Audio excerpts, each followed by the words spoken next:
Welcome to episode 203 of OTD, your daily dose of soccer history by 17 Laws Guy. It's May 22nd, 1963, Wembley Stadium, AC Milan against Benfica. The European Cup has existed for 7 seasons. Real Madrid won the first 5. Benfica won the next 2. Now Benfica are chasing 3 in a row, with Eusébio, Coluna, José Augusto, Simões, Torres, and the aura of a side that had just beaten Real Madrid 5-3 in the previous year's final. Milan are chasing something else, a first European Cup for any Italian club, and a proof that the continent is changing. Benfica score first. Milan come back. José Altafini scores twice. So Milan win 2-1, and Catenaccio arrives at the summit of Europe. But how did we get here? We start with the European Cup itself. In the beginning, it belongs to Real Madrid. Di Stefano, Gento, Puskás, Copa, Real, and Santa Maria. From 1956 through 60, Madrid win 5 straight European Cups. They beat Reims, Fiorentina, Milan, Reims again, and then Eintracht Frankfurt 7-3 at Hampden Park in one of football's greatest attacking performances. The first 8 of the European Cup is white shirts, royal authority, and forwards who seem to treat space as their private property. And then Benfica break it. In 1961, Benfica beat Barcelona 3-2 in Bern. In 62, they beat Real Madrid 5-3 in Amsterdam. And that match is a symbolic handover. Madrid lead. Puskás scores a hat-trick. But Benfica come roaring back. Eusébio scores twice. And Bela Gutmann's side becomes the new face of European attacking football. And that's worthy of its own OTD episode soon. And then Gutmann leaves. Fernando Herrera takes over. But the team remains packed with rhythm, power, and memory. Benfica are not just defending champions. They are the side trying to prove the post-Madrid era belongs to Lisbon. Milan arrived from a different football language. They had reached the 1958 final and lost 3-2 to Real Madrid after extra time. They had won Serie A in 61-62 under Nereo Rocco. And in the 1962-63 European Cup, they were devastating. On aggregate 14-0 over Union Luxembourg, 4-2 over Ipswich, 8-1 over Galatasaray, and 5-2 over Dundee. So let's be careful here. This was clearly not a team that didn't nor couldn't attack. Altafini finished the tournament with 14 goals. Gianni Rivera was a genius of timing, touch, and passing. Bruno Mora, Dino Sani, Victor Benitez, Cesare Maldini, and Giovanni Trapattoni. This was a team of footballers, not barricades. But Rocco's genius was not romance. It was calculation. Catenaccio literally means door bolt. Think of a little chain or bolt inside a hotel room door. It doesn't mean simply defend with everyone. The original idea was more precise. Man mark tightly, add a spare defender, the libero or sweeper, behind the markers, close the central route to goal, and then counter-attack quickly into the space the opponent has left. Its deeper roots go back to Karl Rappan's Swiss Verrou, another doorbolt system. In Italy, Tipo Viani at Salernitana is often credited with developing an early form. Some historians also point to Ottavio Barbieri. Rocco then defined it at Triestina and Padova, where smaller clubs needed a clever way to survive against stronger opponents. Gianni Brera called it the right of the weak.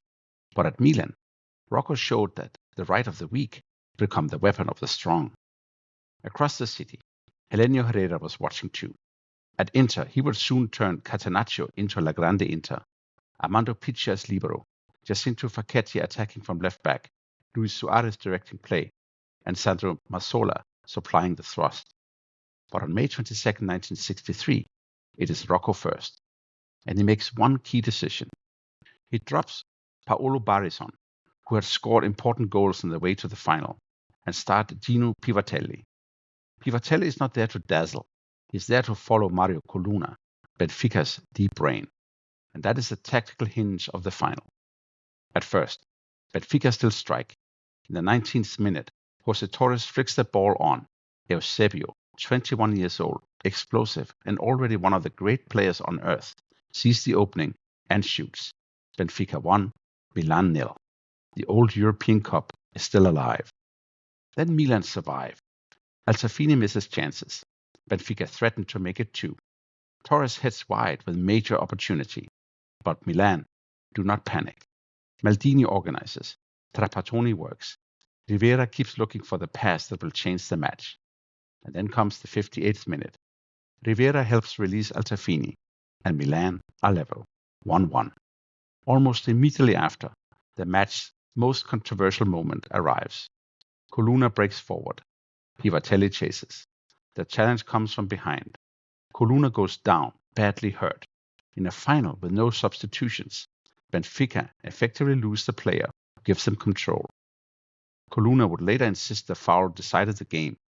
Milan insisted it was not ordered, but it became the symbolic image of the night.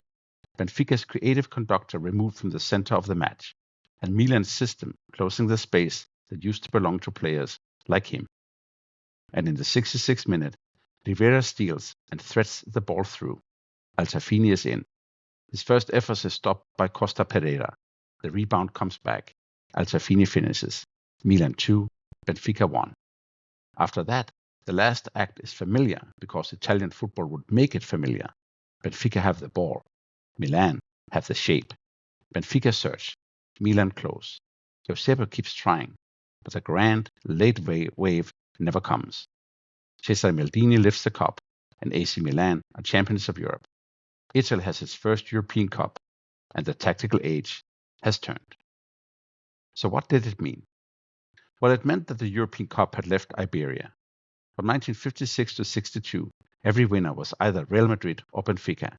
From 63 to 69, the trophy spends 4 of 7 seasons at San Siro. Milan in 63, Inter in 64, Inter again in 65, and Milan again in 69. Real Madrid do win it once more, in 66, with a yeah team. But after that, the club doesn't reach another European Cup final until 1981, and doesn't win the trophy again until 1998. That is a huge shift. The first age of the European Cup was built around attacking royalty. The second age is built around systems. Rocco, Herrera, then Michels, then Happel, then Lobanowski, and then Sacchi. Football doesn't stop being about players, but from here onward, the coach becomes more visible. The system becomes part of the headline. Inter take the next step.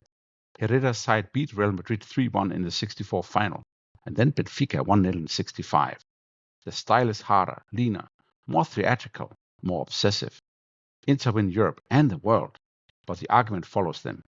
Genius or anti-football? Innovation or suffocation? Then Celtic answer in 1967. Doug Steele's Lisbon Lions beat Inter 2-1 and become a counter-myth, attack, movement, with local players and joy. 3 years later, Feyenoord win the European Cup, as we recently talked about in episode 187. Then Ajax and Total Football take over. Rinus Michels, Johan Cruyff, and the Dutch school seem to smash the doorbolt open. But Catenaccio doesn't disappear. It mutates. Italian football keeps its defensive intelligence. The libero survives, then evolves. The man-marking world gradually gives way to zonal defending and pressing. But the Italian obsession with space, protection, timing, and risk never leaves.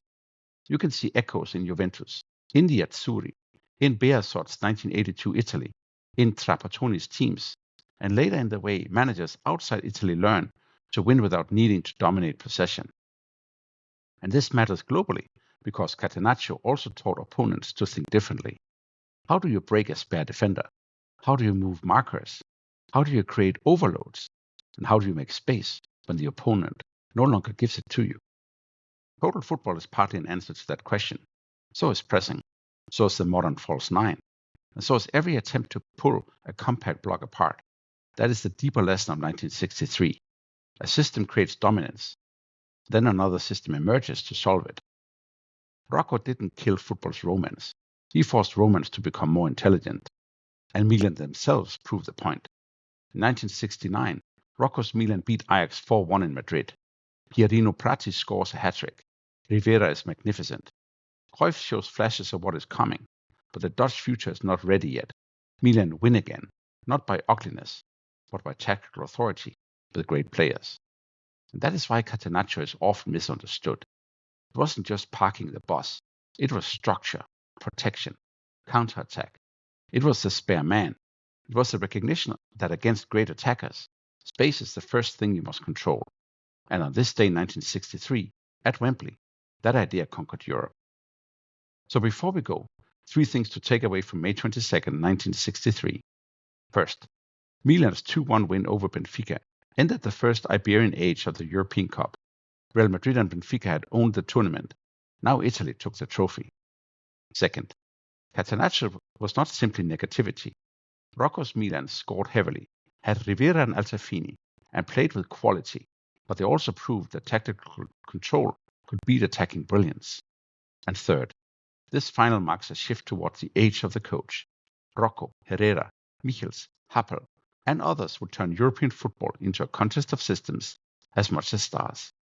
On this day in 1963, AC Milan beat Benfica 2-1 at Wembley, became Italy's first European champions, and showed that Catenaccio, the doorbolt, could lock even the most brilliant attacking sides out of Europe.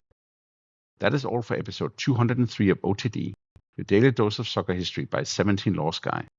Tomorrow, go to May 23rd, 1992, when Hannover 96, a Zweite Bundesliga club, won the German Cup. See you tomorrow.